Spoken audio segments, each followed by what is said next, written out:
Bonjour à toutes et à tous, bienvenue dans Ensemble c'est mieux. Nous sommes le mercredi 16 janvier, il est 10h50 et comme chaque jour, nous allons partager des ondes positives et faire le plein de solidarité, d'initiatives 100% locales et bienveillantes. Et Charlie, je voulais savoir si vous aviez déjà été hypnotisé. Bah oui, par monsieur qui est à côté de moi. Par monsieur, c'est Sylvain Brosset, bien sûr, voilà, Je ne vous regarde thérapeute. plus. Ouais, et Émilie? Oui. J'avais fait un essai avant l'émission à Et l'époque alors et je ne suis pas réceptive a priori. Ah, mais peut-être vous n'êtes pas réceptive à l'hypnose dite de spectacle, en tout cas, mais on va voir avec Sylvain, justement, que vous pourriez peut-être être réceptive à Me l'hypnose laissez faire. thérapeutique. C'est parti. Bonjour Sylvain, Bonjour Frédéric. comment allez-vous? Super bien. Ah bah nous aussi, on est ravis d'être avec vous, de On vous va le regarder voir. dans les yeux. Nous sommes Quel un peu inquiets, sourire. mais Ah oui, c'est vrai, parce qu'il faut pas le regarder dans les Je yeux. sais pas. Il peut hypnotiser par... Non, ça marche pas spécialement par les yeux en fait, Charlie. Ça marche Oui, pas, c'est quoi. plutôt Bah. par la voix. Et là, bon, il veut- Attendez les paupières qui deviennent plus lourdes, Charlie. Oui, si vous pouviez nous le faire dormir 5 minutes, ce serait pas mal. Bon, on va parler avec vous de la différence qu'il existe entre l'hypnose de spectacle, comme je l'appelle, et l'hypnose thérapeutique. Alors, Dites-nous c'est tout. vrai que les gens qui connaissent l'hypnose, comme souvent pensent à l'hypnose de spectacle et le fameux Mesmer Eh oui. passe à travers la France et puis qui remplit des salles complètes. Et donc on a cette idée de cet hypnotiseur qui d'un claquement de doigts va nous endormir et une fois qu'on est endormi, on va faire la poule. Alors, j'ai jamais vu faire la poule sur un spectacle, mais c'est ce que nous disent tout le monde en Oui. général quand ils viennent nous voir Ça en ressort. consultation. Alors ça c'est une hypnose un peu particulière, qui est finalement assez facile à apprendre parce que nous, dans notre école, on l'enseigne en un week-end. Donc, c'est pour vous dire que c'est très, très facile de faire comme Mesmer. Alors, après, on vous apprend pas à faire le show comme Mesmer. Non, Mais ça, c'est autre endormir d'un claquement de doigts, etc., ça, on apprend à le faire comme Mesmer. Donc, c'est très, très facile à faire. Sauf que c'est une hypnose un peu particulière où la personne, finalement, elle perd un peu les moyens, elle perd le contrôle. On voit bien que quand elle a perdu le contrôle, eh bien, il va falloir faire, on peut en faire quasiment ce qu'on veut de cette personne-là, faire halluciner visuellement, faire halluciner auditivement, etc., etc.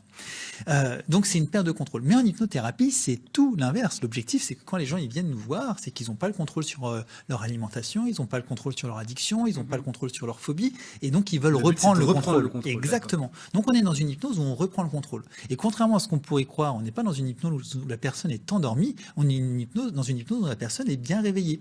Mais dans un état de réveil un peu particulier, un état d'éveil un peu particulier, ce qu'on appelle un état modifié de conscience. Alors les états modifiés de conscience, ça n'a rien de magique, et d'ailleurs l'hypnose n'a rien de magique. Aujourd'hui, l'hypnose, quelque chose qui est rentré dans un cadre scientifique beaucoup plus élaboré, où on l'utilise, vous le savez certainement, dans les hôpitaux pour faire des anesthésies en hypnose, mais aussi beaucoup plus largement que Ça ça. se fait dans la région, je crois. Complètement, à Tours énormément. Il y a eu plein de reportages d'ailleurs de France 3 sur ce qui s'est passé à Tours. Et donc c'est une hypnose qui commence aussi à s'élargir parce que l'entreprise commence à s'intéresser beaucoup plus à l'hypnose et ce qu'on appelle aussi la neuroergonomie, c'est savoir comment est-ce qu'on va faire en sorte qu'une idée puisse rentrer plus facilement dans le cerveau. Eh bien, en fait, l'hypnose, on peut, au lieu de voir ça comme quelque chose de magique, comme de la thérapie où dans un instant vous allez être guéri ou soigner ce que vous voulez, on est plutôt dans une logique de on va apprendre à votre cerveau à faire ce qu'il sait déjà faire. Ça veut dire quoi? Ça veut dire que quand vous avez cette mauvaise habitude de vous jeter sur votre frigidaire en rentrant du travail, Ça, c'est Charlie. eh bien, c'est quelque chose que votre cerveau a mis en place à un certain moment, une habitude qu'il a mis en place à un certain moment, mais certainement dans une période de votre vie, vous ne faisiez pas ça. Et vous saviez c'est faire vrai. autrement. Et il y a peut-être que quand vous êtes en vacances, vous ne faites pas ça. Peut-être que quand vous êtes en week-end, vous ne faites pas ça. Et l'hypnose peut jouer là-dessus. Et bien donc on va reprogrammer le cerveau d'une certaine manière, lui dire non, attends, ce que tu fais là, eh bien ça ne va plus, tu vas reprendre un autre comportement. Alors comment ça marche cette histoire de comportement? Bien en fait en hypnose, on part d'un modèle qui est assez classique en thérapie, qui s'appelle le modèle du conscient et de l'inconscient. C'est assez classique. Là, vous êtes conscient de ce que je suis en train de dire, vous êtes conscient des gestes que je suis en train de faire, mais en même temps, inconsciemment, vous respirez, vous clignez des yeux, vous allez sourire, bougez un doigt, etc. Et tout ce que vous faites inconsciemment, en fait, on considère que c'est votre inconscient qui le pilote. Et notre inconscient, on peut le programmer pour plein de choses. Grâce à lui, vous savez lire sans réfléchir, vous savez conduire sans avoir besoin de réfléchir, et vous savez faire plein de choses sans avoir besoin de focaliser votre attention dessus. Donc c'est génial. Et donc tout ce que vous apprenez, on le passe à l'inconscient. Sauf que de temps en temps, eh bien un petit peu comme un programme qui aurait des bugs, un petit peu comme, eh bien, il va falloir reprogrammer ça pour lui dire, attends, certainement que tu as voulu bien faire l'inconscient là, mais on va quand même trouver une autre manière de faire pour que Sur ça des soit phobies, pratique. par exemple, on va gommer des trucs sur des phobies. Exactement. Pour arrêter de fumer blocage, aussi, par exemple. Exactement. Combien de temps, addictions. par exemple, on pourrait arrêter de fumer?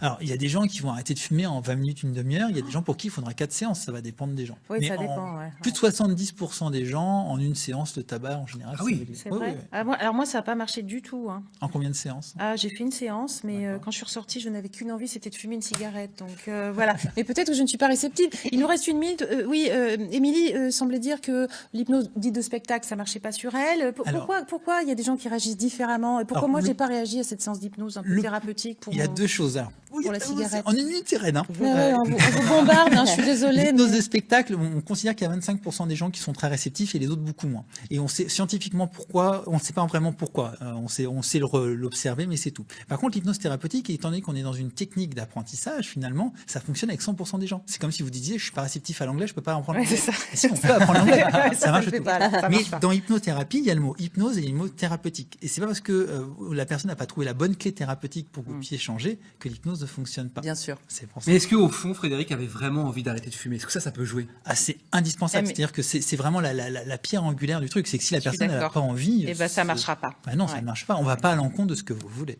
Eh bien, merci. Je vais réfléchir à tout ça et puis je viendrai vous voir forcément. Je voulais rappeler que vous donnez une conférence au salon Bien-être, c'est ça, le 17 janvier. Ça se passe au Novotel Orléans-la-Source. Et voilà, vous parlerez d'hypnose, notamment. Pendant 1 heure, je vous parle d'hypnose, vous pourrez me poser des questions. Et puis, on aura un stand là-bas pour que vous puissiez aussi poser des questions à l'ensemble des hypnothérapeutes du Centre d'hypnothérapie régional d'Orléans. Merci beaucoup, Sylvain. Merci